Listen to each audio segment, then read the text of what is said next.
Now, there's been more violence between ethnic Armenian forces and Azerbaijani forces around the disputed region of Nagorno-Karabakh, just days after a ceasefire was brokered there. Both sides have accused each other of breaking the truce.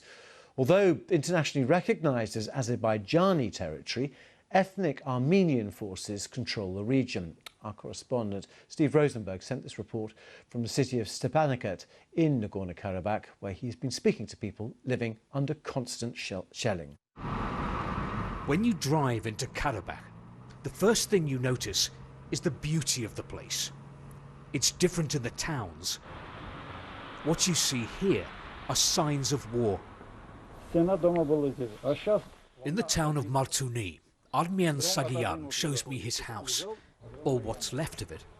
Despite the ceasefire, a shell landed here and killed his father. He blames Azerbaijan. In the last Karabakh war in the 1990s, Armyan lost 2 brothers. It's politicians who make war, Armyan says, and ordinary people who suffer. Suddenly, air raid sirens. We head for cover. Officially, Nagorno-Karabakh is part of Azerbaijan, but it's controlled by ethnic Armenians. Ophelia has spent more than 2 weeks down in the shelter. My house was destroyed and there's bombing every day, she says. Where else can I go? The graves of our grandparents and great-grandparents are here, says Vladimir. We're not leaving Karabakh.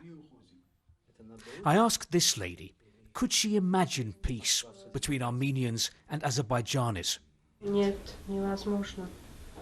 That's impossible, she says. We've lost so many young people, sons and brothers.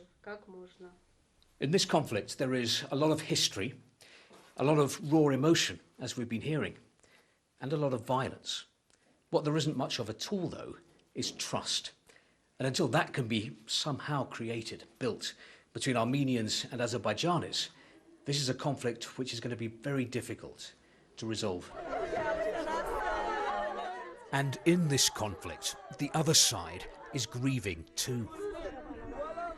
Nursin Aliyeva and her husband Anar were killed on Sunday in a missile attack Azerbaijan blames on Armenia. The ceasefire between them isn't in ruins just yet, but it is extremely fragile. Building a lasting peace in the South Caucasus is a huge challenge. Steve Rosenberg, BBC News, in Nagorno-Karabakh.